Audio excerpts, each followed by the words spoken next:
Huge gains in PubMatic today. Watching the unusual put activity. Thank goodness I posted it on Twitter and StockTwits first. And there were a number of people on StockTwits that took the trade in there. And in our room, I'm sure there are people that took the trade. What are we talking about? Well, number one, I thought I'd show my picture. You don't see me very often. I'm going to start showing myself more on my new channel, Chris Sprecher. Let me turn off my video. I don't want to gross anybody out in here. What are we doing in PubMatic? Well, I'm very picky when it comes to unusual call and put activity. I just want you to know that. When it comes to earnings, I did something on TRI a couple of days ago.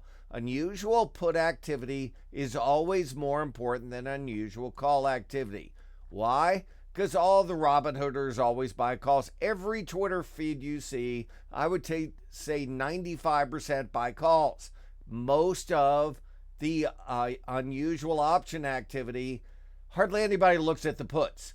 They're always buying calls, always taking shots on earnings on the upside. Well, you're missing a lot because this quarter, half the earnings ideas have been disasters and some have worked. I'm sure you've only heard about the ones that worked on the upside. These are the ones on the downside. What are we talking about? The people in the know are the ones that usually buy the puts, but you got to be picky. So the idea in there is that if you can try to find the aggressive put buyers, they usually know something. Aggressive call buyers, there's always big call buyers. The old you only live once kind of attitude from Reddit or Robinhood. So let's go right into it so you know what we're talking about. Number one, how do you scan for these? Well, you go through what has earnings tonight. And what had earnings tonight are not that many. As you see, not many, probably 20. Then what you do is you go over and put the put-call ratio in. That'll show you what has more puts and calls. Like I said, it's very rare. The other thing you want to see is if the put sizzle, which is 49 times the normal volume of puts that day. And the next thing you want to do is see versus open interest. So if you see 5,000 puts, but there's 8,000 open interest, heck, that could be them closing. But let's go and look at PubMatic. As you see in here, put call ratio, hardly any. There were actually two that had more calls than puts and a high put sizzle. Two. Guess what? One was down 44 cents, one's down $2.73, one is down $7 right here. Holy cow, they work great. But we didn't mess with selling these. Now, I'll go in hindsight and be happy to show you. Did it have unusual activity? Not exactly. Now, what do I mean by that? Well, number one, you had 2,900 puts versus open interest. Not as big a tell.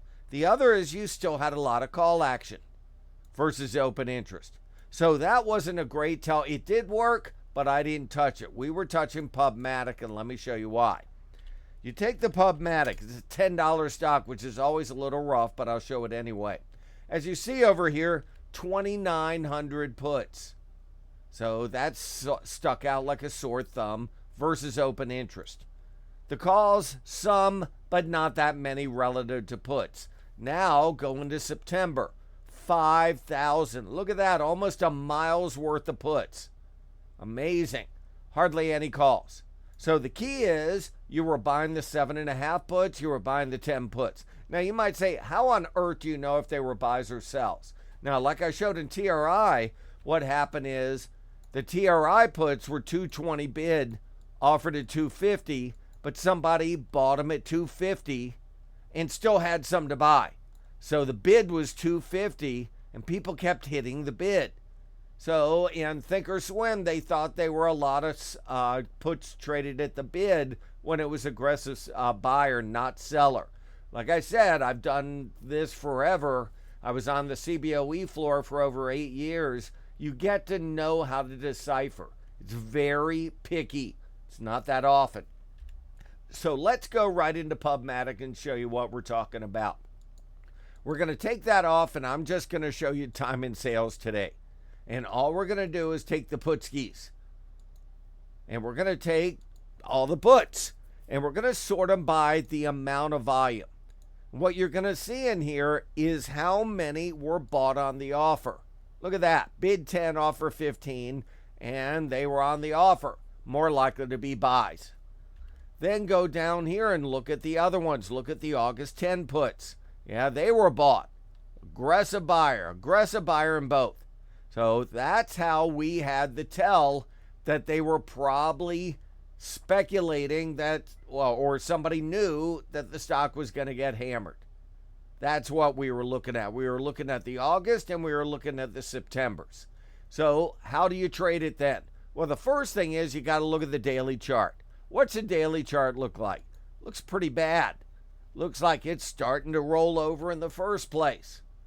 And if it started going down, there was no support till down here. First at 10, but it was there already. Under 10, price, support. Prior tops become support, which is the 8-9 level. So then you go and you look at the actual options. And when you look at the actual options, you're going to see, let's say, September. And you see the 10s are 80 cents. Bid 75, offer 85. So what you're watching in there is what happens if the stock gets nailed. Yeah, you double your money. But the problem is they were so far out of the money. It had to go down $1.50 just to break even. But if you did partake, what do? Well, the first thing is you never know if something comes out overnight. So if you bought them at 80 cents, darn right, you leg in, you buy the stock at $8. You lock in $2. Believe it or not, if you buy those puts at 80 cents and you buy stock at 8, then you have the calls for free just in case something comes out. Then you lock in your more than double.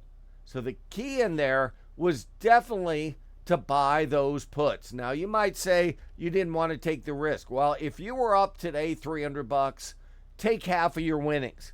Go and buy 2. Go and buy $150 worth. That way, if you're wrong, you're still up for the day.